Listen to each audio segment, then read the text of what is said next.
मैं विश्वास करता हूं कि परमेश्वर अपनी प्रतिज्ञा के अनुसार हमारे बीच में है, क्योंकि उसने कहा है जहां कहीं मेरे नाम से 2 या 3 इकट्ठे होंगे मैं उनके बीच में होऊंगा। ये उसका वायदा है और हम विश्वास करते हैं कि वो हमारे मध्य में है। आज की शाम हम पवित्र शास्त्र बाइबल के कुछ महत्वपूर्ण अध्याय देखेंगे और वचन से सीखेंगे।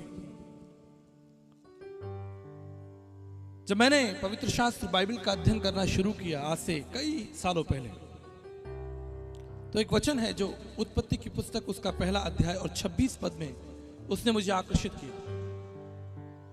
यह लिखा है, फिर परमेश्वर ने कहा कि हम मनुष्य को अपनी स्वरूप और अपनी समानता में बनाएं। ये कितना अद्भुत है! ये कितना अद्भुत है कि परमेश्वर ने सारी संसार की सृष्टि की, लेकिन समानता स्वरूप उसने केवल मनुष्य को दिया। इस संसार में बहुत से जीवित प्राणी हैं, पशु पक्षी हैं, अद्भुत अलौकिक सृष्टि, बड़े पहाड़, नदी नाले, झरने, आकाश में उड़ते हुए पक्षी, सब कुछ अच्छा है। बाइबल कहती है कि जब जब परमेश्वर ने कोई चीज बनाई उसे अच्छा कहा, और ये सब बनने के बाद उसने मनुष्य के लिए जो योजना बनाई उसमें विशेष ये था कि हम मनुष्य को अपनी समानता में बनाएंगे। ये वचन मुझे बड़ा आकर्षित करता है और बड़ा प्रभावशाली है। ये इसलिए प्रभावशाली है क्योंकि ये आज भी जीवित है। अगर आप मेरी दोनों बेटियों को देखें, एक का नाम आर्विका है, एक का नाम आर्निका है। जो आर्निका है वो बड़ी बेटी है, उसकी उम्र 13 साल है, और जो आर्विका है वो 10 साल की है। और अगर वो मेरे साथ बैठे हो तो आप कहेंगे कि आपकी तरह लगती है। जब हम किसी सभा में जाते हैं तो लोग रोक कर कहते हैं कि पास्टर जी ये आपकी तरह लगती है। बड़ी खुशी होती है। कुछ लोग कहते हैं कि आपकी बेटी आंखें जो हैं वो बिल्कुल आपकी मम्मी के ऊपर गई हैं, तो उसकी मां को भी बहुत अच्छा लगता है। ये आज से 6500 साल पहले परमेश्वर के द्वारा स्थापित एक सुंदर योजना है। आप अपने बच्चों को देखकर भी बड़ा गर्व अनुभव करते हैं कि हमारे बच्चे जो है हमारी तरह लगते हैं। मैं देख सकता हूं यहां पर कुछ छोटे छोटे बच्चे बैठे हैं। पास्टर जितेंद्र जी की बेटी भी यहां पर हैं, वो उनकी तरह भी लगती है और सिस्टर जी की तरह भी लगती है। बाइबल कहती है कि परमेश्वर ने मनुष्य को अपनी समानता में बनाया, हमें अपनी समानता दी, अपना स्वभाव, अपना स्वरूप दिया। सब कुछ अच्छा था। और परमेश्वर का वचन कहता है कि परमेश्वर प्रत्येक दिन आदम और हव्वा से मिलने के लिए आते थे। ये और भी उत्तम है और भी अद्भुत है। ऐसा नहीं कि परमेश्वर ने मनुष्य को बनाया और बनाकर भूल गया, या परमेश्वर ने मनुष्य को बनाकर छोड़ दिया। बाइबल कहती है कि प्रत्येक दिन यहोवा परमेश्वर अदन की वाटिका में आदम और हव्वा से मिलने के लिए आते थे। That is powerful. वो परमेश्वर आपसे प्रेम करता है, आपकी चिंता करता है। सब अच्छा रहा, बहुत सुंदर रहा, कहानी आगे बढ़ी। और उसके बाद अगर आप उत्पत्ति की पुस्तक उसका 3रा अध्याय पढ़ें और उसके 24 पद को पढ़ें, मैंने अपनी बाइबल में इसे अंडरलाइन किया हुआ है, रेड लाइन किया हुआ है। यह लिखा है, इसलिए आदम को उसने निकाल दिया। परमेश्वर ने आदम को बनाया, आदम की वाटिका में रखा, सब कुछ उसके लिए तैयार किया गया। पाप आ गया, पाप के द्वारा मनुष्य के परमेश्वर के साथ जो संगति थी वो टूट गई, और उस परमेश्वर को एक निर्णय लेना पड़ा, और ये बहुत भारी निर्णय था। इसमें एक बड़ा दर्शन है, इसे समझिए। बाइबल कहती है कि परमेश्वर प्रेम करने वाला परमेश्वर है। उसने मनुष्य को देखकर अच्छा कहा, उसे अपनी समानता में बनाया, सारी सृष्टि उसने मनुष्य के लिए बनाई। लेकिन अब क्या हो गया कि बाइबल कहती है कि उसने आदम और हव्वा को अदन की वाटिका से निकाल दिया।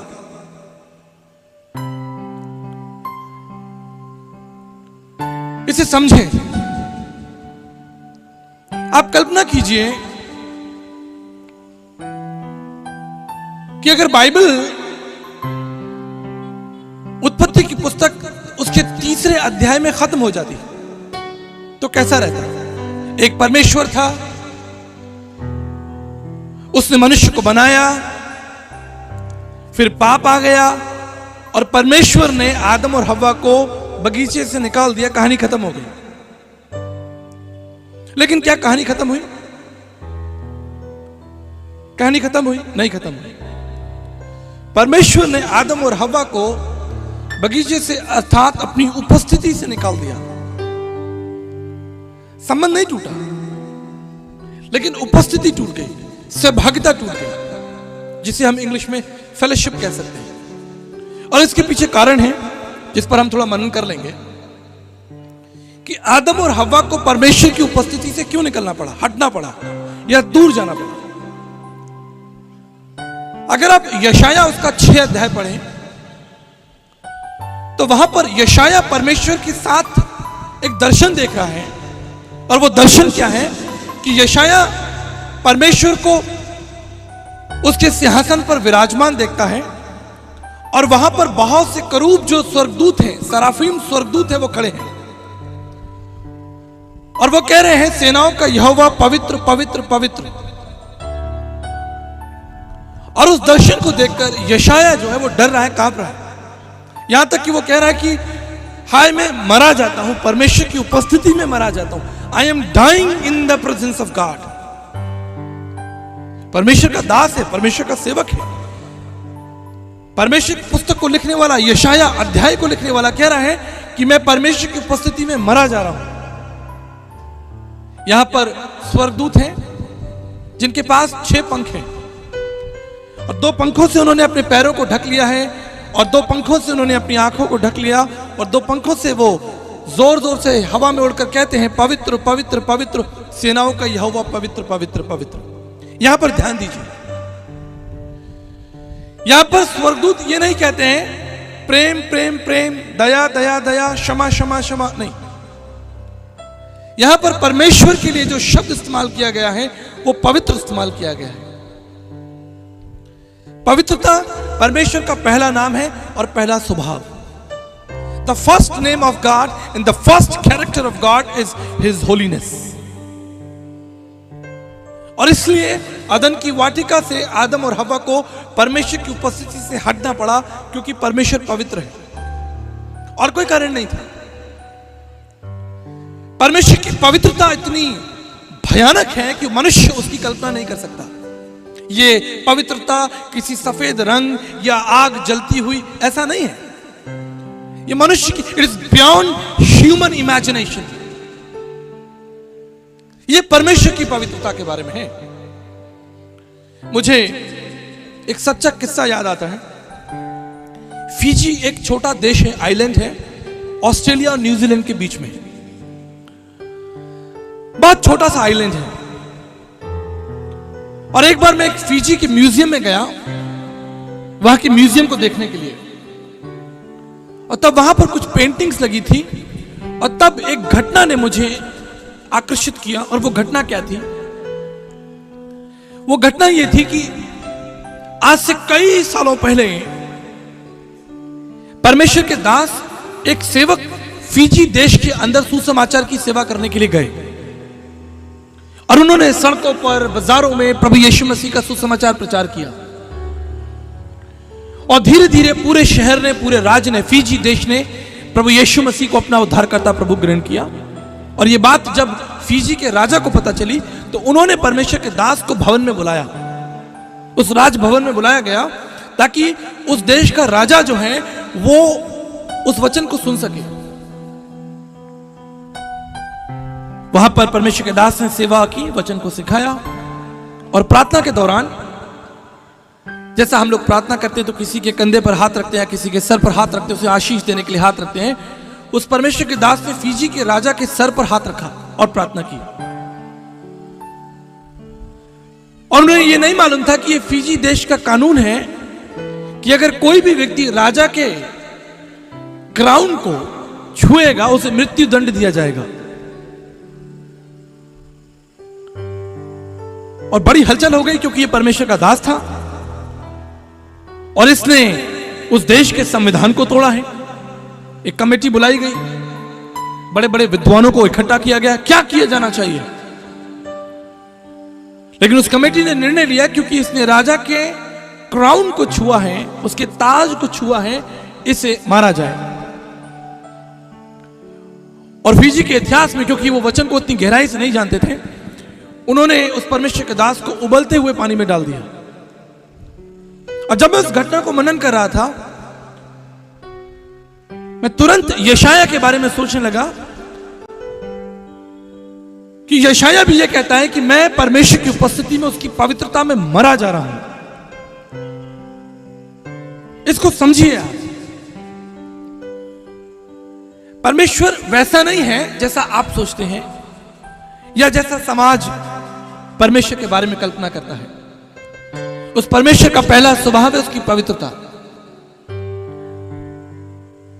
महान अगम में सनातन पवित्र है, उसके तुल्य कोई नहीं। इसे दाऊद कहता है, कौन तेरे पर्वत पर चढ़ सकता है, कौन तेरे पर्वत पर चढ़ सकता है, कौन तेरे सामने खड़ा हो सकता है।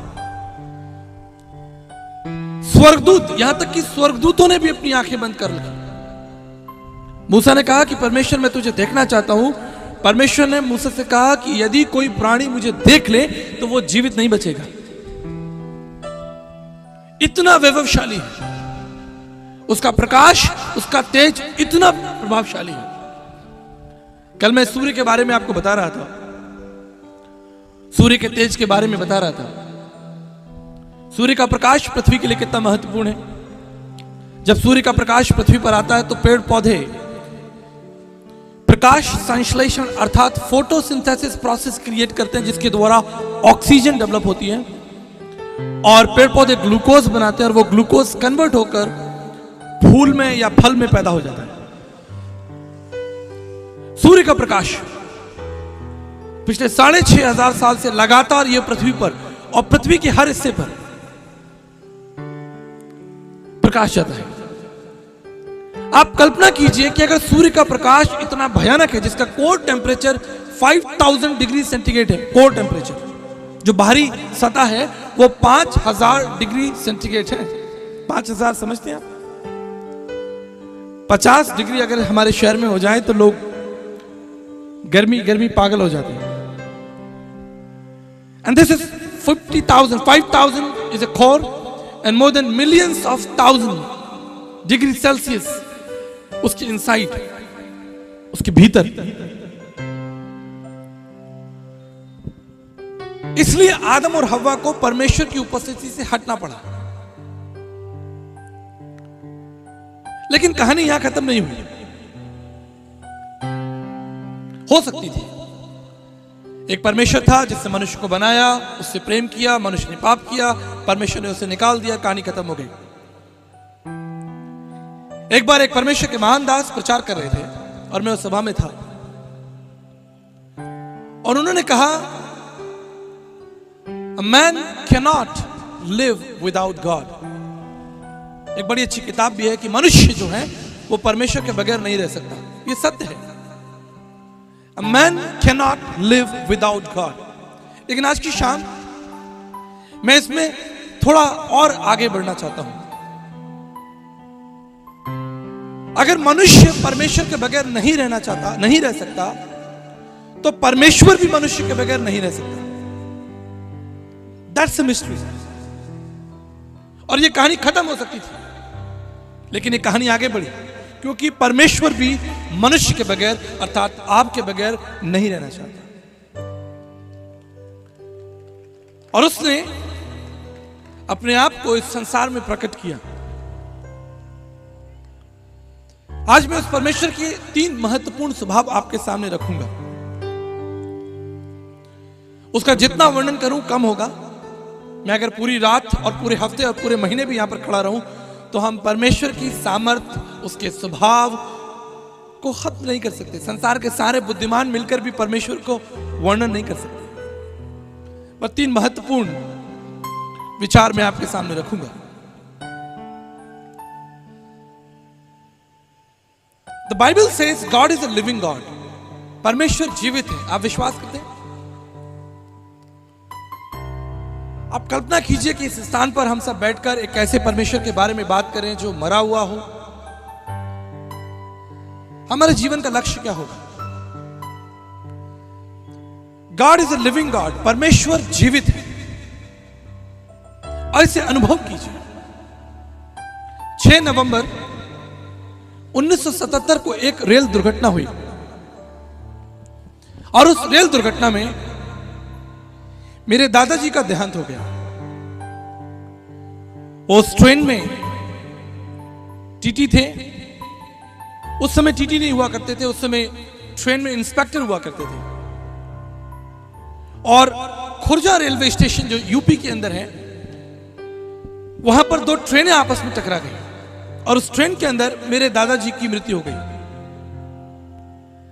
जब मेरे पिताजी को फोन आया कि आप आकर अपने पिताजी की, अर्थात उनके पिताजी की पार्थिव शरीर को ले जाइए। जब मेरे पिताजी रेलवे स्टेशन पर पहुंचे और उन्होंने अपने पिता को जमीन पर लेटे हुए देखा, मृत अवस्था में देखा, आप कल्पना कर सकते हैं कि एक जवान व्यक्ति और उसके पिता का पार्थिव शरीर, शव। मेरे पिताजी वहीं टूट गए, रोने लगे। अपने पिता के पार्थिव शरीर को देखकर रोने लगे। बहुत भीड़ इकट्ठी हुई वहां पर। बहुत डरे हुए थे कि अब मेरे जीवन का क्या होगा। यही तो है जो मेरे जीवन के स्रोत थे, जिन्होंने मुझे पाल पोस कर बड़ा किया, जिन्होंने अब तक मुझे संभाला और अब वो संसार को छोड़कर चले गए। लेकिन तब जब वो रो रहे थे, दुखी थे, परेशान थे, उन्हें एक बात याद आई जो उनके पिताजी ने मेरे पिताजी को सिखाई थी और कहा था कि याद रखना कि तुम्हारे मध्य एक जीवित परमेश्वर है। अगर कभी मुझे संसार से जाना पड़े, जो कि निश्चित है,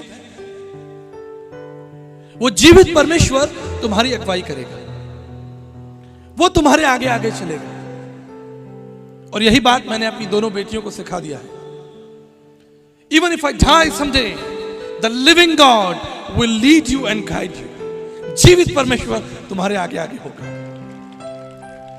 It is His glorious promise. वो जीवित परमेश्वर है। आपकी परिस्थितियां कैसी भी हो सकता है यहां पर कुछ जवान हो जिन्होंने अपने माता पिता को खोया हो। जीवन ऐसे ही चलता है। एक पीढ़ी आती है, सबोपदेशक की पुस्तक में लिखा है, एक पीढ़ी आती है, फिर दूसरी पीढ़ी आती है और जीवन चलता रहता है। लेकिन आपके जीवन की यात्रा में संभव है कि आपके माता पिता, आपके बड़े बुजुर्ग, जिनसे आप प्रीति रखते हो, प्रेम रखते हो, जो आपकी सुरक्षा संरक्षण का कारण हो, अगर उन्हें भी संसार से कभी जाना पड़े, जीवित परमेश्वर हमेशा आपके साथ होगा। आपकी हर परिस्थितियों में आप उससे बात कर सकते हैं, वो आपको उत्तर देगा। He is a living God. याद रखिएगा।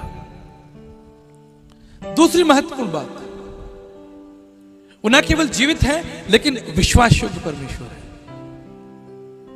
एक बार मैं एक बड़ी सभा में परमेश्वर की विश्वास योग्यता का वर्णन कर रहा था और एक जवान लड़का मेरे पास में आया। उसने कहा कि आचार्य जी, आज आपने जो कुछ परमेश्वर के बारे में बताया था बहुत उत्तम था, लेकिन एक जगह मुझे शंका है। आप कह रहे हैं कि परमेश्वर विश्वास योग्य है, हमारी प्रार्थनाओं का उत्तर देता है,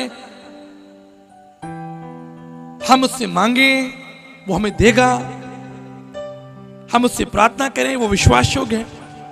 लेकिन मैं कई बातों के लिए पिछले कई सालों से प्रार्थना कर रहा हूं, लेकिन मैं उसकी विश्वास योग्यता का अनुभव नहीं कर सकता। What are the some reasons I'm not able to experience His faithfulness? बड़ा गंभीर सवाल था कि अगर आप अपने जीवन में परमेश्वर की विश्वास योग्यता अनुभव नहीं कर रहे तो इसमें कोई मनुष्य क्या कर सकता है? ये आपका और आपके परमेश्वर के बीच का रिश्ता है।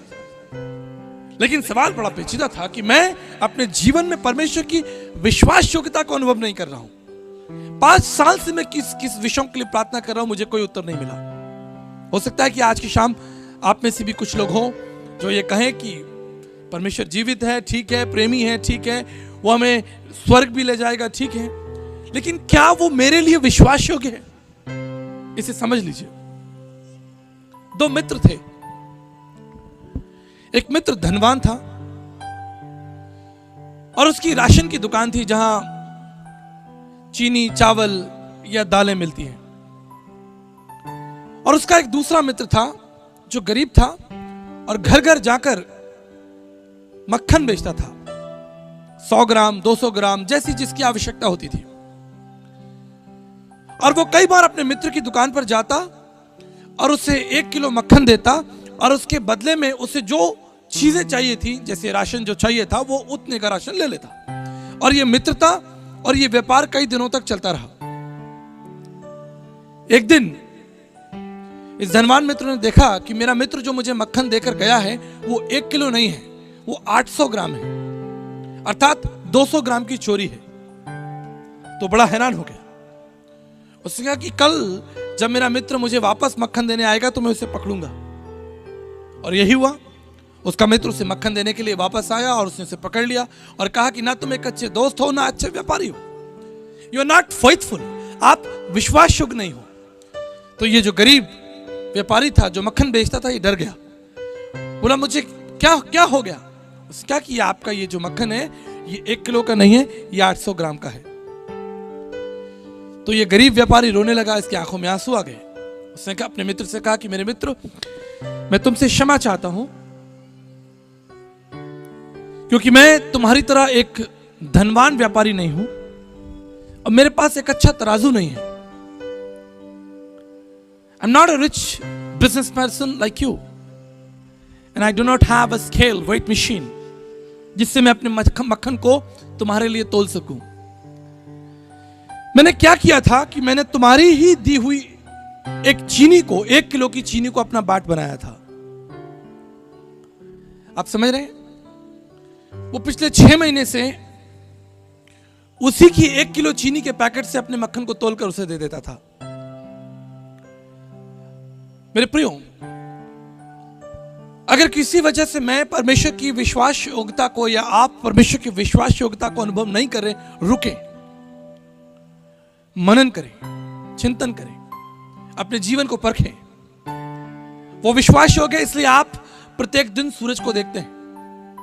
वो विश्वास योग्य है इसलिए आज भी पृथ्वी में जब कोई बीज बोया जाता है तो वो बीज पेड़ बनकर, फल बनकर पैदा होता है। वो विश्वास योग्य है इसलिए चारों मौसम पृथ्वी पर आते हैं। लेकिन अगर आप विश्वास योग्यता का अनुभव नहीं कर रहे तो इस पर मनन कीजिए, चिंतन कीजिए। He is a living God, He is a faithful God। और तीसरा महत्वपूर्ण प्रभु का स्वभाव, He is a omnipotent God, powerful God। ये मुझे बड़ा आकर्षित करता है। परमेश्वर सामर्थी है, माना कि वो जीवित है, माना कि वो विश्वास योग्य है, लेकिन अगर वो सामर्थी ना हो तो मैं उस परमेश्वर से क्या अपेक्षा रख सकता हूं? क्या मैं उस परमेश्वर से कुछ अपेक्षा रख सकता हूं? नहीं। वो कितना सामर्थी है, हम इस पर मनन करेंगे। इस समय जब आप यहां इस कुर्सी पर बड़े आराम से बैठे हैं, आपको कोई झटका तो नहीं लग रहा? कोई उथल पुथल तो नहीं हो रही? जब आप इस कुर्सी पर बड़े आराम से बैठे हैं, आप 1675 किलोमीटर प्रति घंटे की रफ्तार से घूम रहे हैं। The earth is rotating. ये जो पृथ्वी है ये हवा में घूम रही है। और ना केवल इतना, आप 1,07,000 किलोमीटर 1,07,000 किलोमीटर प्रति घंटे की रफ्तार से सूर्य का भी चक्कर लगा रहे हैं। तो पृथ्वी अपनी धुरी पर भी घूम रही है और पृथ्वी सूर्य का भी चक्कर लगा रही है। अगर एक झटका लग जाए, एक बार बस 10 सेकंड के लिए, ये सारी इमारतें, हवाई जहाज, लोग चलते फिरते सब जमीन पर आ जाएंगे। That is his strength. That is his mightiness. इससे यिर्मयाह कहता है क्या उसके लिए कोई काम कठिन है? देखिए, उस परमेश्वर की महानता के बारे में परमेश्वर के एक दास ने बड़ा सुंदर लिखा। जब आप उस परमेश्वर के लिए मनन करें, चिंतन करें, तो आप उसके सामर्थ्य पर मनन चिंतन जरूर करें। जॉन ग्लेन, ये पहले अमेरिकन थे जिन्होंने स्पेस में यात्रा की। और जब ये स्पेस में थे तो इन्होंने सारे संसार को देखा, पूरे विश्व को, पूरे ब्रह्मांड को देखा स्पेस में से। और ये क्या देखते हैं कि जो ग्रह जहां होना चाहिए वो बिल्कुल अपनी जगह पर है। जो विषय और वस्तु पृथ्वी पर, जो चीज जहां होनी चाहिए वो आज भी वही है। That is God's mightiness. यह है परमेश्वर की सामर्थ्य। आप कितने किलो की बोरी उठा सकते हैं? 50 किलो, 100 किलो? अगर कोई बहुत बलवान होगा तो 200 किलो, पास्टर स्टीफन की तरह। आप जानते हैं इस पृथ्वी का वजन कितना है? आप 6 लिखिए और उस 6 के आगे 24 जीरो लगा दीजिए।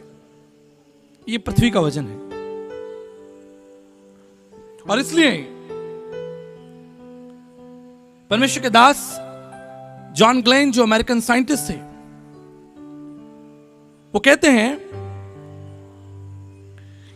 I believe in a mighty God who not only created the universe but he holds everything together. मैं केवल एक ऐसे परमेश्वर में विश्वास नहीं करता जिसने ब्रह्मांड को बनाया हो, लेकिन मैं ऐसे परमेश्वर में विश्वास भी करता हूं जो इसे थामे रखता है। इतना सामर्थी परमेश्वर। इसी परमेश्वर का वचन कहता है कि क्या तुम मुझे मनुष्यों की तरह सोचते हो? Am I liking a people? क्या मैं लोगों के समान हूं? बहुत से लोग परमेश्वर के साथ चलने का आनंद नहीं उठा पाते क्योंकि वो परमेश्वर की योग्यताओं के बारे में, परमेश्वर के स्वभाव के बारे में मनन नहीं करते। बहुत से लोग परमेश्वर के पास आते हैं अपनी बीमारियां, अपनी तकलीफें लेकर, अपनी समस्याएं, अपनी आंसुओं को लेकर आते हैं और बस सोचते हैं कि परमेश्वर उनके आंसुओं को पोंछ दे और वो अपने घर चले जाएं और आराम से एयर कंडीशन हॉल में सो जाएं। और फिर दूसरे दिन दूसरी समस्या, और वो दूसरी समस्या के साथ परमेश्वर के सामने खड़े हो जाएं। But this evening I want to encourage you. आज की शाम मैं आपको उत्साहित करना चाहता हूं, उस परमेश्वर के स्वभाव, उसके सामर्थ्य और उसके नाम, उसके चरित्र, उसके गुण और उसके स्वभाव के बारे में अध्ययन कीजिए। उसे जानिए, उससे सीखिए। बाइबल कहती है He loved us, उसने पहले हमसे प्रेम किया। उसने पहले हमसे प्रेम किया और अपनी समानता में बनाया। पहला यूहन्ना 4:19 ये मुझे हमेशा आकर्षित करता है। पहले उसने हमसे प्रेम किया। मैं कभी कभी अपनी बेटियों को तंग करता हूं और पूछता हूं, डू यू लव मी? मैं उनका हाथ पकड़ता हूं, उनसे पूछता हूं, क्या तुम मुझसे प्रेम करती हो? तो मेरे बच्चे कहते हैं, हम करते हैं, आपसे प्रेम करते हैं। क्यों? आप जानते हैं क्यों? क्योंकि पहले मैंने उनसे प्रेम किया। जब वो छोटे बच्चे थे, हम उन्हें घर लाए, उन्होंने पहले दिन से हमें देखना शुरू किया, ये कौन है, समझना शुरू किया। मेरी पत्नी उन्हें खाना देती, उन्हें साफ करती, उन्हें कपड़े पहनाती, और धीरे धीरे वो बच्चे हमें पहचानने लगे। They started understanding ये कौन है जो हमेशा हमें गोदी में उठाए फिरते हैं, जगह जगह ले जाते हैं, हमें सुलाते हैं, हमें उठाते हैं, हमें खिलाते हैं। ये कौन है? ठीक इसी तरह अगर आज आप परमेश्वर से प्रेम करते हैं, इसके पीछे कारण है क्योंकि पहले परमेश्वर ने आपसे प्रेम किया है। उसका प्रेम पहला है। और देखिए, जब पाप आ गया तो उसने अपने दरवाजे बंद नहीं कर लिए। अब आदम और हव्वा परमेश्वर के पास नहीं आ सकते, लेकिन परमेश्वर आदम और हव्वा के पास में जा सकता है। उसने अपने आप को शून्य कर दिया, उसने अपने आप को शून्य कर दिया, अपनी महिमा, अपने वैभव, अपने प्रकाश को शून्य कर दिया। यह अलौकिक है, यह महान है। उसने अपने तेज को कम कर दिया। यह वही परमेश्वर है जिसने मूसा से कहा कि अगर कोई प्राणी मुझे देख ले तो वो जीवित नहीं रहेगा। यह वही परमेश्वर है जिसके बारे में लिखा है कि उसके सामने स्वर्गदूत अपनी आंखें बंद कर लेते हैं। और आज यह परमेश्वर मनुष्यों के बीच में चल रहा है। आज यह परमेश्वर कोड़ियों को छू रहा है, कोड़े उसे छू रहे हैं, अंधे उसे छू रहे हैं, भीड़ उसके ऊपर गिरी पड़ रही है, धक्का मुक्की हो रही है। मछुआरों के साथ वो उस किश्ती में बैठकर समुद्र और नदियों में जा रहा है, जिसे कोई देख नहीं सकता, जिसे कोई छू नहीं सकता, जिसके निकट कोई नहीं जा सकता, आज वो हमारे निकट है। That's a mystery. ये रहस्य है। इस रहस्य को समझिए। इस रहस्य में ही हमारे लिए अनंत जीवन है, इस रहस्य में ही हमारे लिए मुक्ति है, इस रहस्य में ही हमारे लिए स्वर्ग है। The God became man and dwelt among us. परमेश्वर मनुष्य बन गया और हमारे बीच में उतर आया। मेरे प्रियो, दो वचन मैं आपके सामने रखता हूं। व्यवस्था विवरण उसका 10 अध्याय 14 पद और भजन संहिता 24:1। यहां लिखा है, सुन, स्वर्ग और सबसे ऊंचा स्वर्ग और जो कुछ उसमें है वो यहोवा परमेश्वर का है। स्वर्ग और सबसे ऊंचा स्वर्ग। जो लोग हवाई जहाज में यात्रा करते हैं वो जानते हैं कि जब हवाई जहाज 35,000 फुट पर चला जाता है तो वहां ऑक्सीजन नहीं होती, लेकिन फ्लाइट का जो मैकेनिकल सिस्टम है उसके अंदर आपके लिए ऑक्सीजन है और आप बड़ी आराम से वहां बैठकर दाएं बाएं देखिए, आप देखेंगे कि वहां पर चारों तरफ बादल ही बादल हैं। स्वर्ग वहां से शुरू हो जाता है। जब पृथ्वी की सीमा समाप्त है वहां से स्वर्ग शुरू हो जाता है। और सबसे ऊंचा स्वर्ग जहां परमेश्वर विराजमान है और जो कुछ इस ब्रह्मांड में है वो सब किसका है? यहोवा परमेश्वर का है। Everything belongs to God. इस ब्रह्मांड के अंदर लाखों करोड़ों अरबों ग्रह और उपग्रह हैं जिन्हें आप काउंट नहीं कर सकते।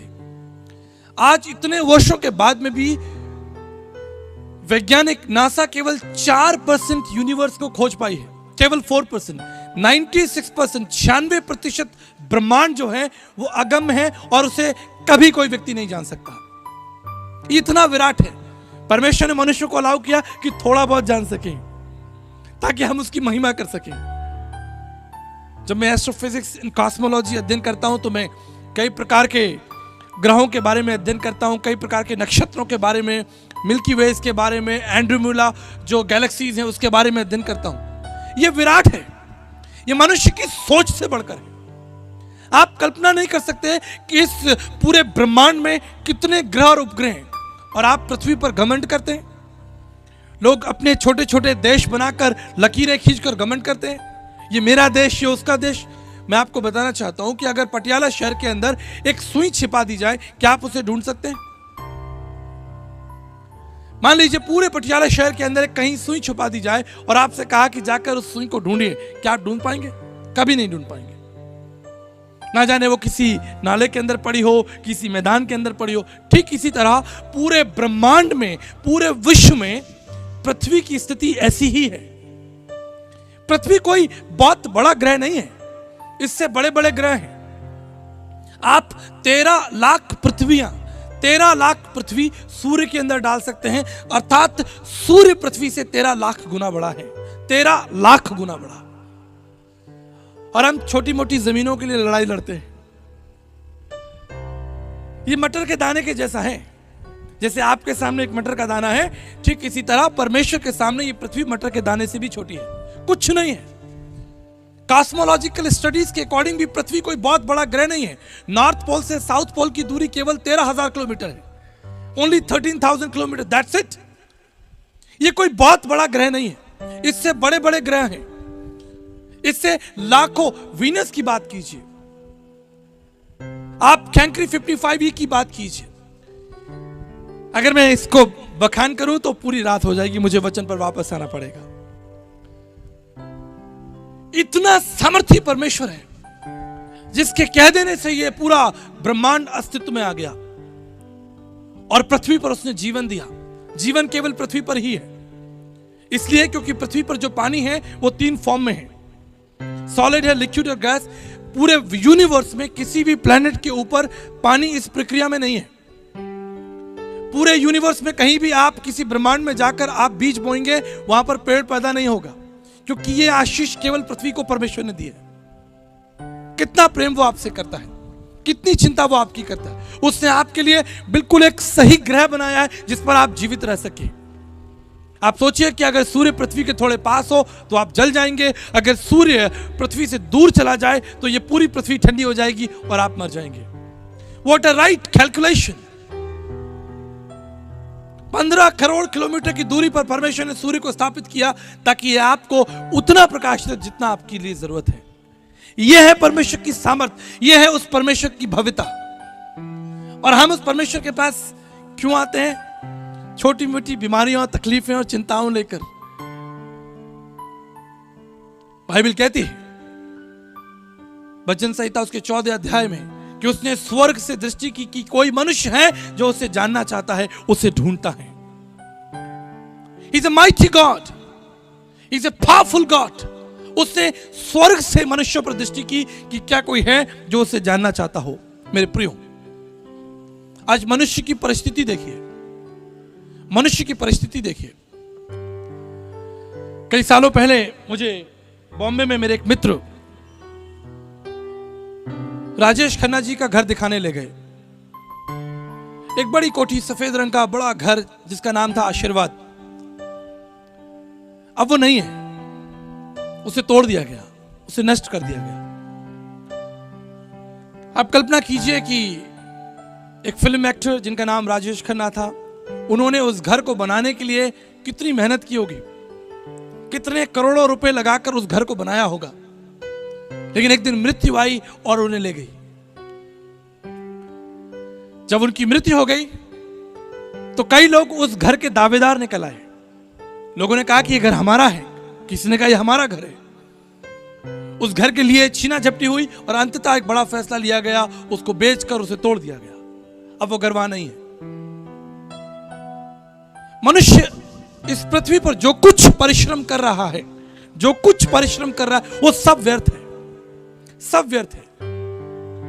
आपके शरीर के लिए, आपकी आवश्यकताओं के लिए जो कुछ जरूरी है, उतना परमेश्वर यहोवा आपको देने में सक्षम और योग्य है पहले दिन से, पहले दिन से। लेकिन आज मनुष्य इकट्ठा कर रहा है। मैं चंगेज खान के बारे में अध्ययन कर रहा था। कितने लोग चंगेज खान को जानते हैं? He was a mighty king. और उसने एक निर्णय लिया कि मैं इस पूरी पृथ्वी पर राज्य करूंगा। और आप जानते हैं, वो अपने इस विषय में थोड़ा कामयाब भी रहा। पृथ्वी के 2/3 हिस्से पर चंगेज खान की हुकूमत थी। एक दिन मृत्यु आई और उसे ले गई। आज ना चंगेज खान है, ना उसके लोग हैं, ना उसका राज्य है। परंतु बाइबल में लिखा है परमेश्वर और उसका राज युगानुयुग बना रहेगा।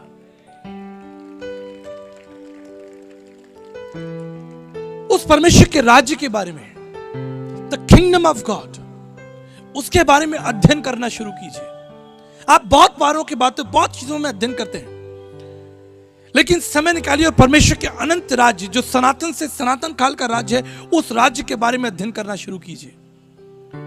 आज सुबह मैं चर्च में बता रहा था कि हमारा परमेश्वर सब बातों का परमेश्वर, वो आपकी चिंताएं, आवश्यकताओं को जानता है। लेकिन ऐसा ना होने दें कि आप उस परमेश्वर के पास केवल अपनी बीमारियां, अपनी तकलीफें, अपनी समस्याएं लेकर ही घूमते रहें और एक समय निकल जाए कि आप उस परमेश्वर की महानता, उसकी सिद्धता, उसके पराक्रम को ना जान पाए। मेरे पास कई लोग आते हैं, पास्टर साहब प्रार्थना कर दीजिए। क्या प्रार्थना करनी है? ये बीमारी है, तकलीफ है, ये चिंताएं हैं, ये घर नहीं बन रहा। लेकिन बहुत कम लोग आते हैं जो आकर कहते हैं कि पास्टर साहब प्रार्थना कीजिए, मैं उस परमेश्वर की महानता का अध्ययन करना चाहता हूं, मैं उस परमेश्वर को अनुभव करना चाहता हूं, मैं उस परमेश्वर के नाम, उसके स्वभाव और उसकी योजनाओं को जानना चाहता हूं। बहुत कम लोग आते हैं। शायद 2 या 3 लोग आते हैं, पास्टर साहब प्रार्थना कीजिए हमारी इन आवश्यकताओं के लिए। अरे ये आवश्यकताएं तो परमेश्वर ने आपके लिए पहले ही बना दी थी। बाइबल कहती है भजन संहिता 24:1 में, पृथ्वी और जो कुछ उसमें है वो सब यहोवा परमेश्वर का है और उसने सब कुछ आपको दे दिया है। एवरीथिंग ही हैज गिवन टू यू। उसे जाने, उसे प्राप्त करें, उसके निकट आए। मुझे एक घटना याद आई और बड़ी सुंदर घटना है। एक बार एक धनवान व्यक्ति जो अपने बच्चे को एक अच्छी शिक्षा देना चाहता था, उसने अपने बच्चे को एक बहुत अच्छे हॉस्टल में एडमिशन करा दिया।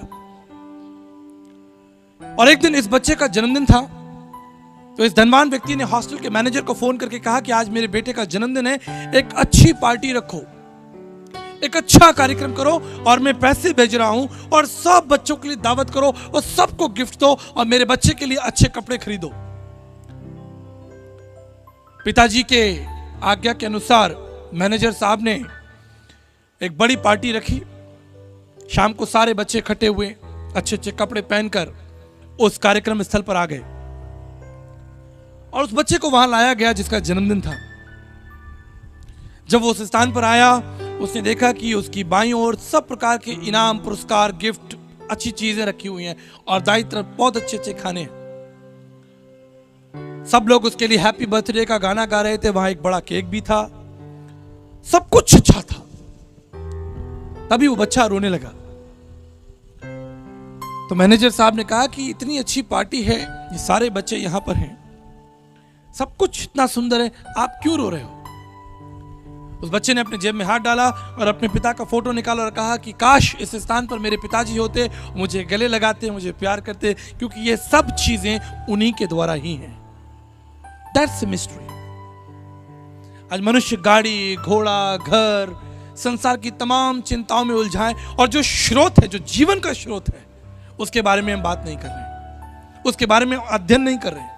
जितने जवान यहां पर हैं, मैं उन्हें प्रेरित करना चाहता हूं, परमेश्वर के स्वभाव के बारे में अध्ययन कीजिए, उसकी सामर्थ्य के बारे में अध्ययन कीजिए, उसके चरित्र के बारे में अध्ययन कीजिए, उसके कार्य करने की शैली के बारे में अध्ययन कीजिए, उस परमेश्वर की महानता का अध्ययन कीजिए। आप देखेंगे कि आपके जीवन से एक सामर्थ्य प्रकट होगा, आप और परमेश्वर के निकट आएंगे।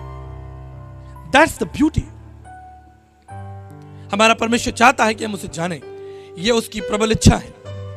उसने स्वर्ग से मनुष्यों पर दृष्टि की और कहा, क्या कोई बुद्धिमान है जो उसे ढूंढता है? उसे ढूंढता है। मेरे प्रियो, आज जब हम इस स्थान पर हैं, मेरे और आपके लिए जरूरी है कि हम उस परमेश्वर को जानें, क्योंकि वो परमेश्वर सब भलाइयों का स्रोत है, शांति का स्रोत है, सुरक्षा का स्रोत है।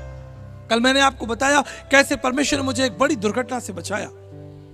He is a God of safety. आप अपनी सुरक्षा के लिए उससे प्रार्थना कर सकते हैं, अपने जीवन की शांति के लिए प्रार्थना कर सकते हैं। बाइबल कहती है he is a God of peace. वो शांति देने वाला परमेश्वर है। मुझे एक घटना याद आती है मर्लिन मैनरो के बारे में। कहा जाता है कि मर्लिन मैनरो अमेरिका की सबसे खूबसूरत अभिनेत्री थी। She was a film actress. उसे बड़ी बड़ी सभाओं में बुलाया जाता। हजारों लोग मर्लिन मैनरो को देखने के लिए आते, उसके साथ फोटो खिंचाने के लिए आते। एक दिन अमेरिका के राष्ट्रपति ने मर्लिन मैनरो के लिए एक बड़ा कार्यक्रम रखा। उस कार्यक्रम में वो चीफ गेस्ट थी। वो आई, लोगों ने उसके साथ फोटो खींचे, लोग बहुत खुश हुए मर्लिन मैनरो को बड़ी नजदीकी से देखकर, और उसके बाद वो चली गई। ठीक ऐसे ही एक दूसरे कार्यक्रम में मर्लिन मैनरो को दूसरे दिन जाना था। उसके ऑफिसर्स आए, उन्होंने दरवाजा खटखटाया, मैडम क्या आप तैयार हैं? हमें एक बड़े कार्यक्रम के लिए जाना है। दरवाजा नहीं खोला गया, दरवाजा खटखटाया गया। अंततः लोगों को शक हुआ कि जरूर कोई खतरे वाली बात है। दरवाजा तोड़कर लोग अंदर पहुंचे और उन्होंने देखा कि मर्लिन मैनरो, जो एक बहुत धनवान, एक खूबसूरत महिला थी, उसने अपने जीवन का अंत कर लिया। इससे पहले वो अपने जीवन का अंत कर रहे, उसने एक पत्र लिखा। उसने कहा, वो मेरे पास सब कुछ है जो मनुष्य चाहता है, सिवाय एक चीज, मेरे जीवन में शांति नहीं है। I do not have piece in my life. परमेश्वर का वचन प्रभु यीशु मसीह, बाइबल कहती है, जब वो स्वर्ग में जा रहा था उसने अपने हाथों को उठाया और कहा कि मैं तुम्हें अपनी शांति दिए जाता हूं जो संसार तुम्हें नहीं दे सकता। I give you my peace. उसकी शांति आपको सुरक्षा देगी। स्टीव जॉब्स, आप में से कितने लोग एप्पल का फोन यूज करते हैं? एक महान वैज्ञानिक जिसने अपना सारा समय एप्पल कंपनी में लगा दिया, बेहतर से बेहतर फोन तैयार करने में। उसके जीवन का एक लक्ष्य था कि मैं दुनिया के हर एक आदमी के हाथ में एप्पल फोन दूं। That was his commitment. मैं सबसे सामर्थी, सबसे ताकतवर टेक्नोलॉजी दूंगा जिसके आगे सारी कंपनियां फेल हो जाएंगी। उसने दिन रात मेहनत की और बेहतर से बेहतर एप्पल फोन्स या एप्पल कंप्यूटर्स तैयार किए। एक दिन अचानक पता चला कि उसे कैंसर है। उसे हॉस्पिटल में एडमिट करा दिया गया। डॉक्टर ने कहा कि मिस्टर स्टीव, आपके पास अब बहुत कम समय है। आप इस संसार में केवल कुछ दिनों के मेहमान हैं। आप जानते हैं, अपने उस मृत्यु शैया पर जब वो उस स्थान पर लेटा था, उसने एक खत लिखा। उसने कहा कि मैंने अपना सारा जीवन इस टेक्नोलॉजी को, इस साइंस को, इस विज्ञान को, इस व्यापार को दे दिया, और अब जब मैं मर रहा हूं, मैं परमेश्वर के बारे में सोच रहा हूं। मेरे प्रियो, राजा सुलेमान कहता है, हे जवान, अपनी जवानी के दिनों में अपने सृजनहार परमेश्वर को याद कर ले। जब तू जवान है, देख सकता है, चल सकता है, दौड़ सकता है, सुन सकता है, उस परमेश्वर के बारे में बात कीजिए, उसके बारे में सोचिए, लिखिए, उसको जानिए। एक समय आएगा जब आपका शरीर आपका साथ छोड़ेगा। आप पढ़ना चाहेंगे लेकिन नहीं पढ़ पाएंगे, आप सुनना चाहेंगे, आप ऐसी सभाओं में जाना चाहेंगे, लेकिन आपके पास बल नहीं होगा। इसलिए राजा दाऊद कहता है, जवान, जब तू जवान है, अपनी जवानी में ही उस सृजनहार परमेश्वर को जान ले।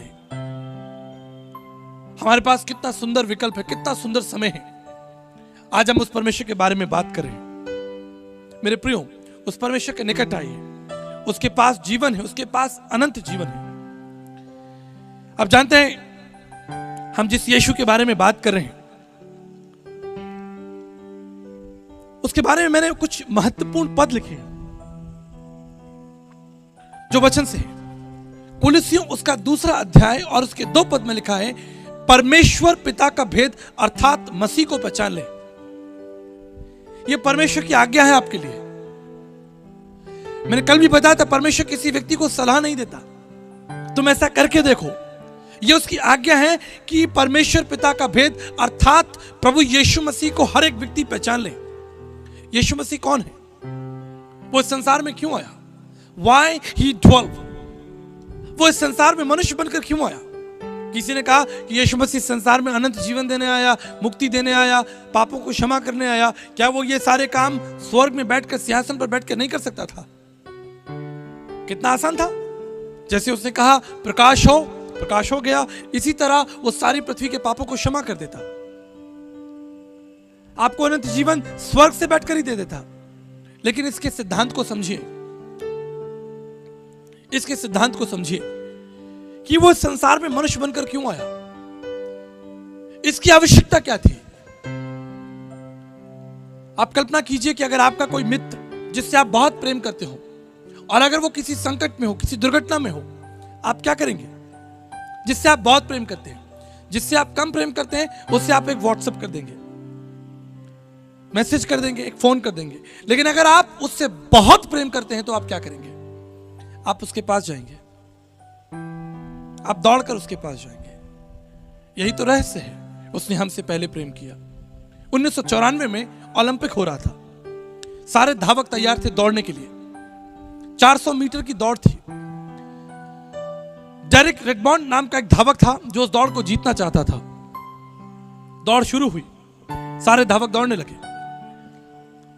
डेरिक थोड़ी दूर दौड़ा और जमीन पर गिर गया क्योंकि उसके पैर की हड्डी टूट गई थी। बहुत दुखी हो गया। उसके सारे साथी जो उसके साथ थे वो आगे निकल गए। डेरिक उस दौड़ को हार गया। 63,000 लोग, 63,000 पीपल उस स्टेडियम के अंदर बैठे थे। जो विजेताओं के लिए ताली बजा रहे थे, जो जीत गए थे उनके लिए ताली बजाई जा रही थी। लेकिन एक व्यक्ति दौड़कर रेडिक के पास में आया, डेरिक रेडमाउंट के पास में दौड़कर आया।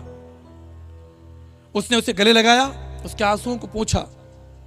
उसने विजेता पर ध्यान नहीं दिया, उसने उस हारे हुए व्यक्ति पर ध्यान दिया। उसके आंसुओं को पोंछा, उसे गले लगाया। डेरिक ने मुड़कर देखा और कहा, पिताजी आपका धन्यवाद कि आप मेरे लिए आए। उसने अपने पिताजी से एक निवेदन किया। उसने कहा, पिताजी मैं ये दौड़ हार चुका हूं, I have lost this race, लेकिन अब मेरी एक प्रार्थना है, मैं इस दौड़ को पूरा करना चाहता हूं। उसके पिताजी ने उसे अपना कंधा दिया, उसका सारा बोझ लेकर उसको वहां तक ले गया जहां वो दौड़ खत्म होनी थी। मेरे प्रियो, यह है परमेश्वर के प्रेम का रहस्य। जब उसने हमें उस कठिन परिस्थिति में देखा, मृत्यु में देखा, दुख और पीड़ा में देखा, उसने सलाह नहीं भेजी, वो खुद उतर कर आ गया, मनुष्य बन गया, अपने आप को शून्य कर दिया। आप जानते हैं इस संसार का सबसे बड़ा मिरेकल क्या है? लोग कहते हैं कि यीशु मसीह ने लाजर को जिंदा कर दिया, ये सबसे बड़ा मिरेकल है। ये मिरेकल नहीं है, ये तो परमेश्वर का स्वभाव है। इस संसार का सबसे बड़ा मिरेकल है कि उस अगम्य सनातन पवित्र परमेश्वर ने अपने आप को शून्य कर दिया और हमारे बीच में 33.5 साल तक रहा। That is the mystery, that is the biggest miracle on this planet. इससे अगम्य, इससे सनातन, इससे भव्य क्या हो सकता है कि जिसने संसार को बनाया हो वो संसार में चल रहा हो, लोग उसे देखें, उसे छुएं, उससे बातचीत करें। एक दिन एक कोढ़ी यीशु मसीह के पास में आया। हम कोढ़ के बारे में जानते हैं कि अगर कोई व्यक्ति कोढ़ी को छूता है तो उसे डर होता है कि मैं भी कोढ़ी ना हो जाऊं। यह सामाजिक दुविधा है। कोढ़ी जिनके घर, जिनका समाज दूर है, जिन्हें समाज प्रेम नहीं करता, उन्हें बाहर निकाल दिया गया। वो यीशु मसीह के पास में आया। उसने कहा, प्रभु मैं जानता हूं कि आप मुझे शुद्ध कर सकते हैं, आप मुझे बताइए कि यीशु मसीह ने लाजर को कैसे जिंदा किया। यीशु मसीह ने कहा लाजर से, लाजर कब्र से बाहर निकल, और लाजर जिंदा हो गया बाय हिज वर्ड्स। लेकिन जब इस कोढ़ी की बात आई तो बाइबल कहती है उसने अपना हाथ बढ़ाकर उसे छुआ। That's a mystery. वो बोलकर भी चंगा कर सकता था, लेकिन हाथ बढ़ाकर उसने अपना पहला प्रेम प्रकट किया कि कितना वो प्रेम करता है। वो उसको बोलकर चंगा कर सकता था, लेकिन हाथ बढ़ाने का मतलब है कि उसने उससे प्रेम किया। मेरे प्रियो, आज भी वो परमेश्वर अपना हाथ बढ़ाकर आपसे प्रेम करता है। आज भी वो आपका दाहिना हाथ पकड़कर आपके साथ साथ चलने को तैयार है। आज भी वो जीवन के हर मार्ग में आपकी अगुवाई करने को तैयार है। आज भी वो जीवित, पराक्रमी और सामर्थ और अगम्य परमेश्वर है। आप उसके साथ चलें, आनंद लें। बाइबल कहती है वो तो अदृश्य परमेश्वर का प्रतिरूप और सारी सृष्टि में पहला था और सारी वस्तुएं उसके द्वारा सृष्टि हुई। कुलसियों उसका पहले अध्याय 15-16 में लिखा है। पहला यूहन्ना 3:5 में लिखा, वो इसलिए प्रकट हुआ कि वो पापों को हर ले। ये जो विषय है पापों को हर ले, ये बड़ा ही महत्वपूर्ण है। ये काम केवल परमेश्वर कर सकता है। भारतीय दर्शन में लिखा है, तद रक्तम परमात्मम पुण्यदान बल्यागनम सर्व पाप परिहरो रक्त प्रक्षणम आवश्यम।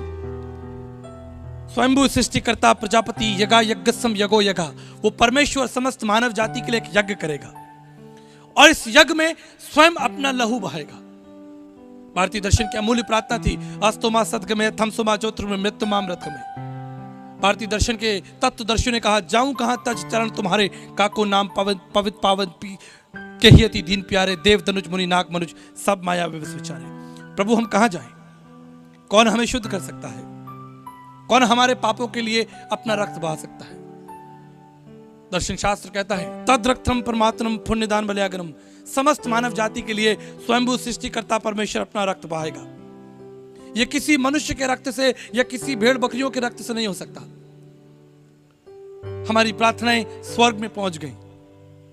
जो कुछ प्रार्थनाएं पृथ्वी पर की गई वो स्वर्ग में पहुंच गई। और इब्रानियों उसका 10 अध्याय उसके 5 पद में लिखा है, और परमेश्वर ने कहा एक देह तैयार की जाए, और वो इस देह में संसार में आ गया आपकी अगुवाई करने के लिए, आपको अनंत जीवन देने के लिए, आपके पापों को हरने के लिए, आपकी बुराइयों को दूर करने के लिए। मेरे प्रियो, मैं अंतिम उदाहरण देकर आपके लिए प्रार्थना करना चाहता हूं। जब एक हवाई जहाज आसमान में उड़ता है और कई बार डेंस फॉग होता है। डेंस फॉग का मतलब कि पायलट को अब कुछ दिख नहीं रहा और उसे पृथ्वी पर उतरना है, लैंड करना है। पीछे 300 यात्री बैठे हैं और पायलट को नहीं मालूम कि एयरपोर्ट कहां है।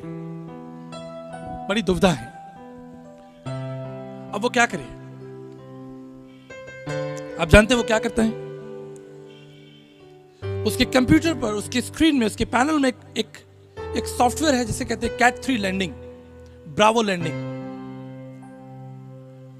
अब वो समय आ गया है जब वो मनुष्य, वो पायलट अपनी आंखों से और अपनी सोच और अपनी बुद्धि से जहाज को नीचे नहीं उतार सकता। अब समय आ गया है कि वो उस बटन को दबा देता है जिसे ब्रावो लैंडिंग या कैट 3 लैंडिंग भी कहते हैं, और उस जहाज के जो सेंसर हैं वो खुल जाते हैं और वो एयरपोर्ट को सेंस करने लगते हैं कि एयरपोर्ट कहां पर है। और धीरे धीरे धीरे धीरे सॉफ्टवेयर के माध्यम से, उस वैज्ञानिक प्रणाली के माध्यम से वो जहाज एयरपोर्ट की तरफ मुड़ जाता है। पायलट चुपचाप बैठा है, कुछ नहीं कर रहा, उसे कुछ नहीं दिख रहा। इसे डेंस फॉग, चारों तरफ अंधेरा है या मान लीजिए बादल ही है, उसे कुछ नहीं मालूम। बड़े विश्वास से बैठा है। जहाज के सॉफ्टवेयर काम करते हैं, वो उस स्थान को ढूंढ लेते हैं और धीरे धीरे धीरे धीरे उस जहाज को रनवे पर ले आते हैं और जहाज रनवे पर उतर जाता है। जीवन एक यात्रा है। आपके जीवन में कई बार आपको धुंधलाहट होगी, आपको कुछ नहीं मालूम कि आपको क्या करना है, कहां जाना है। आपको कुछ नहीं मालूम कि आप किसकी अगुवाई लें। बाइबल कहती है यहोवा परमेश्वर जीवित और सामर्थी है, उसका वचन तुम्हारी ढाल है। नीति वचन 3:5 में लिखा है, संपूर्ण मन से यहोवा परमेश्वर पर विश्वास रख, वो तेरे लिए सीधा मार्ग निकालेगा। वचन संहिता 32:8 में लिखा है, The God will lead you and guide you and strengthen you। जीवन एक यात्रा है। उस परमेश्वर का स्वागत कीजिए, उसके साथ चलिए। मुझे मालूम है कि जब आप यहां बैठे हैं, आपके पास बहुत सी छोटी छोटी समस्याएं होंगी, पारिवारिक, मानसिक, आर्थिक बीमारियां। लेकिन मैं आज आपको उत्साहित करना चाहता हूं कि आज आप अपने बारे में सोचना छोड़कर उस परमेश्वर की महानता के बारे में मनन करना शुरू कीजिए। मैं आपको गारंटी देता हूं, विश्वास दिलाता हूं, आपकी आधी से ज्यादा समस्याएं परमेश्वर की महानता का अध्ययन करने से ही चली जाएंगी। आधी बीमारियां, आधी समस्या और उससे भी अधिक परमेश्वर के स्वभाव पर मनन करने से ही चली जाएंगी। आप अपने आप को हल्का और मजबूत पाएंगे। आप अध्ययन करके देखिए, ऐसी डायरियां बनाइए, उसके बारे में लिखिए। मैं आपकी बाइबल देखकर बता सकता हूं आप परमेश्वर से कितना प्यार करते हैं। Let me tell you very frankly, आपकी बाइबल बताएगी कि आप परमेश्वर से कितना प्रेम करते हैं।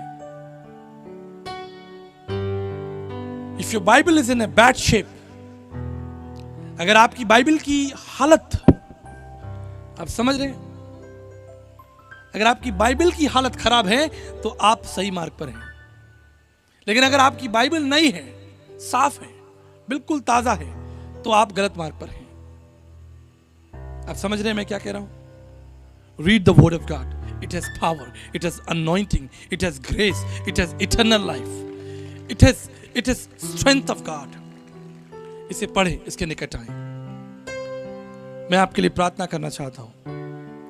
इस समय मैं प्रार्थना करना चाहता हूं, यहां पर जितने भी पति पत्नी हैं, कितने लोग यहां पर पति पत्नी साथ में आए हैं, हाथ उठाइए। मैं आपसे रिक्वेस्ट करूंगा कि आप सामने आए, आप सामने आए।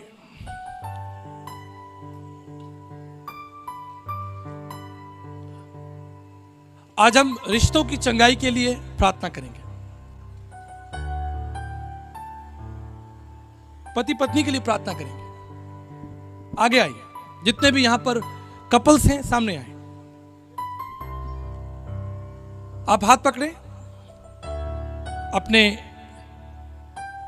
जोड़े से आप खड़े हो जाएं, आराम से आए। There is lot of space.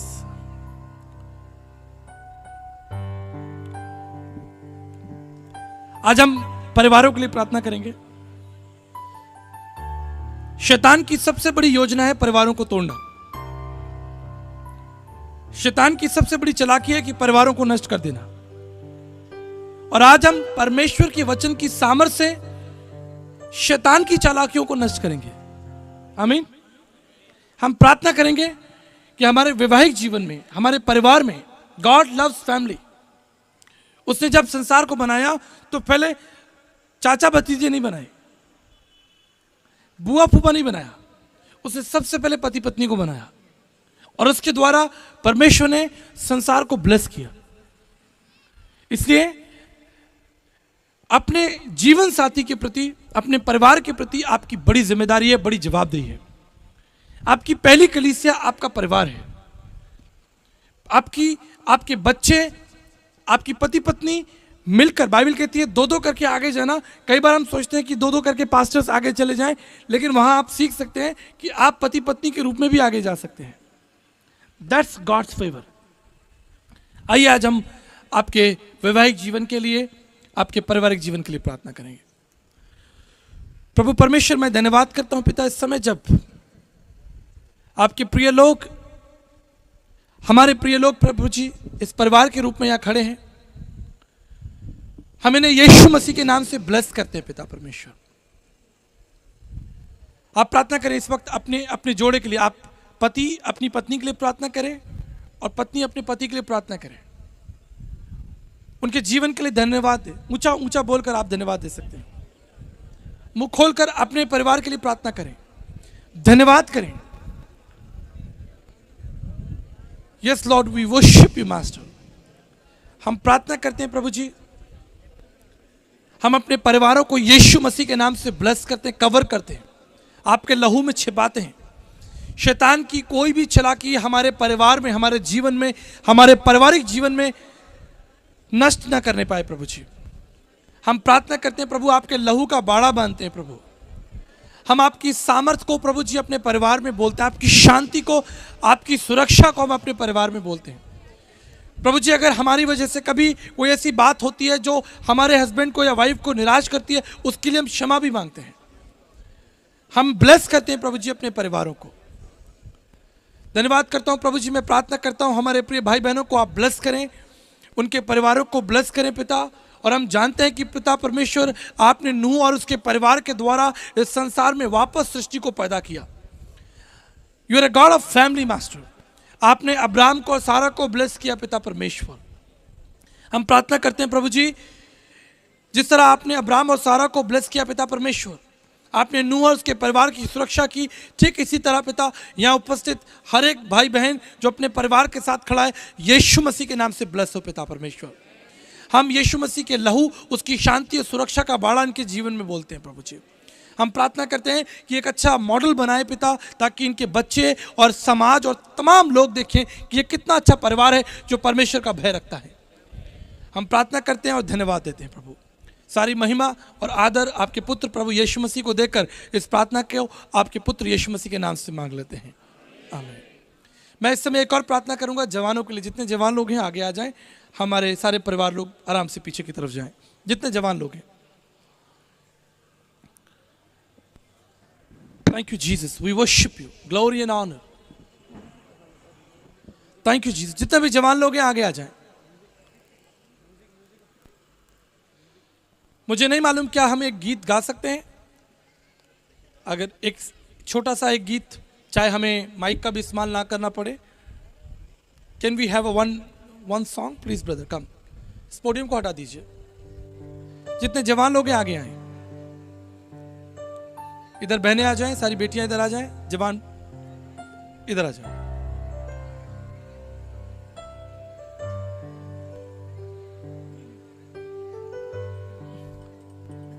आपको मालूम है जब यीशु मसीह बालक था, जब उस केवल 12 साल का था, वो कहां था? मंदिर में बैठा था। और याजकों से बात कर रहा था। और जब वो जवान हुआ थैंक यू जीसस, तो वो सेवा में लग गया। बाइबल कहती है, यीशु मसीह ने कहा, father I have brought the glory to you by finishing the work you gave me to do. पिता, जो काम तूने मुझे दिया है उसे पूरा करके मैंने तेरी महिमा की है। आपका जीवन परमेश्वर की महिमा के लिए होना चाहिए। आपका जीवन अनमोल है, इसे नष्ट ना करें गलत मार्ग में जाकर, गलत विचारों के द्वारा। Use your life for the gods glory. अपने जीवन को परमेश्वर की महिमा के लिए इस्तेमाल कीजिए, उसके बारे में जानिए, सीखिए। मैं आपके लिए प्रार्थना करूंगा।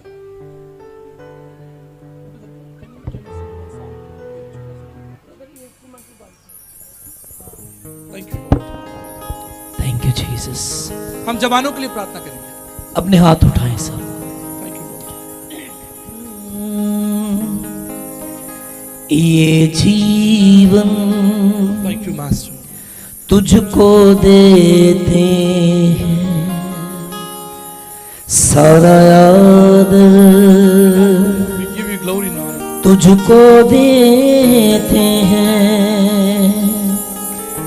ये जीवन तुझको देते हैं, सारा आदर तुझको देते हैं। प्रभु मेरे जीवन में आ, अपनी सामर्थ से भर दे मुझे। Lord, I bless प्रभु मेरे जीवन में आ, अपनी सामर्थ से भर दे मुझे। Give them wisdom and anointing, Lord. जीवन तुझको दे जवान अपनी जवानी के दिनों में अपने सृजनहार परमेश्वर को याद कर, तुझको दे उसका महान प्रेम। हे जीवन तुझको देते, अपने जीवन को प्रभु के लिए कमिट कीजिए। वो जीवित परमेश्वर है, वो आपसे प्रेम करता है। प्रभु मेरे जीवन में आ, अपनी सामर्थ से भर दे मुझे। गाएंगे एक बार। प्रभु मेरे जीवन में आ, अपनी सामर्थ से भर दे मुझे। एक लाइन सभी गाएंगे। ये जीवन तुझको देते हैं, सारा आदर तुझको देते हैं। ये जीवन तुझको देते हैं, सारा आदर तुझको देते हैं। प्रभु परमेश्वर, मैं धन्यवाद करता हूं इन जवानों के लिए। पिता परमेश्वर, आप इन्हें बुद्धि और समझ का आत्मा दे पिता। इन्हें जीवन के जिस मार्ग में चलना है प्रभु जी, इनकी अगुवाई कर। आपने कहा कि मैं तुम्हें बुद्धि दूंगा और मैं तुम्हारी अगुवाई करूंगा। प्रभु जी, हर प्रकार की बुराई से, शैतान की हर चालाकी से पिता परमेश्वर, इनका जीवन बचा रहे, इनका जीवन पवित्र हो, आपको ग्रहण योग्य हो। प्रभु जी, जब समय आए आप इन्हें महान सेवक और सेविकाओं के रूप में इस्तेमाल करें पिता। हम प्रार्थना करते हैं प्रभु जी, हम आपको ये सारे जवान जो यहाँ खड़े हैं, हम आपको देते हैं प्रभु जी। रिसीव देम, आप इन्हें ग्रहण करें पिता परमेश्वर। दाऊद के समान, सुलेमान के समान पिता परमेश्वर, आप इन्हें ब्लेस करें पिता परमेश्वर। दानियल के समान, एस्तर के समान पिता परमेश्वर, आप इन्हें अनॉइंट करें, इनसे बातचीत करें पिता। वचन के द्वारा इनसे बातचीत करें पिता। अपने दास और दासियों के द्वारा, गीतों और गवाहियों के द्वारा अपने बातचीत करें। ये अपने माता पिता के अधीन रहे। बाइबल कहती है कि जब हम अपने माता पिता के अधीन होते हैं तो हमें लंबी आयु देता है, वो हमें ब्लेस करता है। हमारा जीवन पवित्र और कोमल हो पिता परमेश्वर। हर प्रकार के घमंड, लालच और बुराइयों से प्रभु जी आप हमारी रक्षा करना। और पिता, जो मार्ग जीवन का मार्ग है उसमें हमें लेकर चलना। मैं धन्यवाद करता हूं प्रभु जी, इन सारे जवानों को आपके चरणों में सौंपता हूं। आप इन्हें ब्लेस करें पिता परमेश्वर। इनकी पढ़ाई लिखाई, इनकी नौकरी, इनके भविष्य, इनके जीवन के हर मार्ग में आप इनके प्रभु ठहरे। आप इनकी अगुवाई करें पिता परमेश्वर। ये मेरी प्रार्थना है और ये मेरा विश्वास आपके पुत्र यीशु मसीह के नाम से मांगते हैं। आमीन। आमीन। हाथ उठा करके आमीन। Thank you, Jesus.